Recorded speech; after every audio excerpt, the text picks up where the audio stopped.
It wasn't too hard for me to choose the book that I wanted to read tonight. This is the 40th anniversary this year of Julie the Wolves. And before I read a page or two, I'd like to talk a little bit about how sometimes book ideas come to be. And this was almost not a book. When Gene George asked to do an assignment for Reader's Digest about the work that was being done with wolves and observing wolves' ways up in Barrow, she was sent by Reader's Digest with her son Luke to spend a good deal of time up there observing and studying, and she was to come back and write an article for National Geographic. Well, unbeknownst to her, before she returned, that assignment was canceled. For what reason, I do not know. And it was one of those ideas that caught Jean's eye when she was in Barrow with her son Luke. They spotted a lone girl in the tundra walking alone as they were flying into Barrow for the first time. And Luke said, "She's a little bit young to be out there all alone." When you're up in Barrow, Alaska, you can see 360 degrees in any direction and see absolutely nothing. It's pretty overwhelming. So when Jean came back, she decided that she couldn't get rid of this idea. And one day she had a meeting with the legendary editor Ursula Nordstrom, who also discovered Margaret Wise Brown and Marie Sendak and many, many more. She told the story to Ursula, and Ursula said, "If I write you a contract, will you do the story?" She says, "I think I will." And that's how it came to be.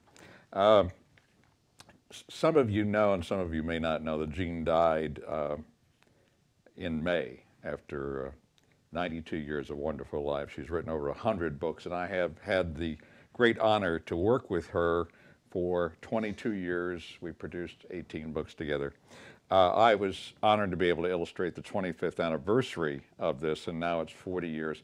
And of course, her very first book of great success, you might know, My Side of the Mountain, which was published 50 years ago, a little over 50 years ago, and won the Newbery Honor.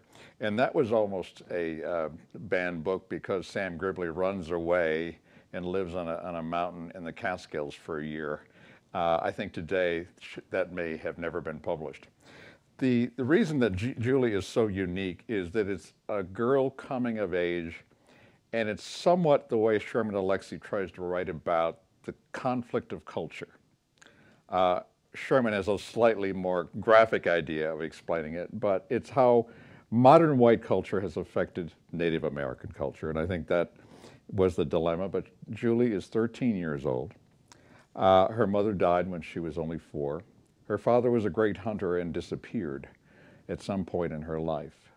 She lived with her aunt, who was rather dogmatic, and she had been the product of an arranged marriage. So she had a pen pal in San Francisco she used to tell all of her stories to, and her pen pal in San Francisco called her the American name Julie. Her real name, Eskimo name, was Mayax.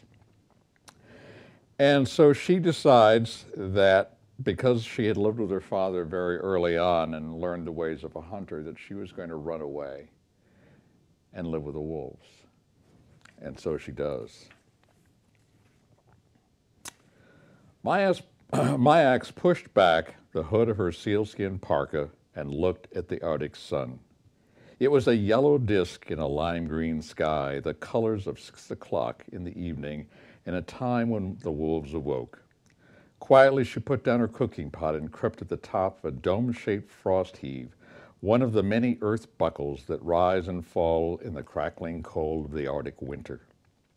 Lying on her stomach, she looked across the vast lawn of grass and moss and focused her attention on the wolves she'd come upon 2 sleeps ago. They were wagging their tails as they awoke and saw each other.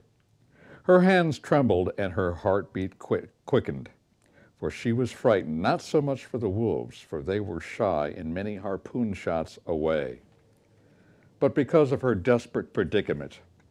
Mayax was lost. She had been lost without food for many sleeps on the north slope of Alaska. The barren slope stretches for 200 miles from the Brooks Range to the Arctic Ocean, for more than 800 miles from Canada to the Chukchi Sea. No roads cross it. Ponds and lakes freckle its immensity. winds scream across it, and the view in every direction is exactly the same. Somewhere in this cosmos was Myax, and the very life in her body, its spark and warmth depended upon these wolves for her survival, and she was not sure that they would help her. Excuse me. Myax stared hard at the regal black wolf, hoping to catch his eye. She must somehow tell him that she was starving, ask him for food. This could be done, she knew, for her father, an Eskimo hunter, had done so. One year he had camped near a wolf den while on a hunt. When a month had passed and her father had seen no game, he told the leader of the wolves that he was hungry and needed food. The next night the wolf called for him from far away, and her father went to him and found freshly killed caribou. Unfortunately, Myax's father never explained to her how he told the wolves of his needs. And not long afterwards, he paddled in his kayak into the Bering Sea to hunt seal and never returned. She'd been watching the wolves for 2 days, trying to discern which of their sounds and movements expressed goodwill and friendship. Most animals had such signals. The Arctic ground squirrels flickered their tails sideways to notify the others their kind and their friendly ways. By imitating this signal with her forefinger, Myax lured many a ground squirrel to her hand.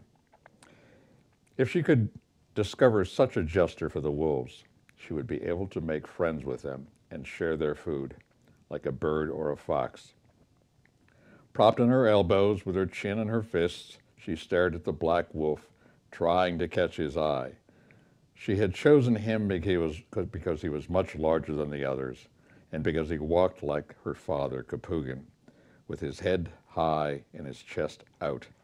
The black wolf also possessed wisdom, she had observed. The pack looked to him when the wind carried strange scents of the birds and cried nervously. If he was alarmed, they were alarmed. If he was calm, they were calm. Thank you.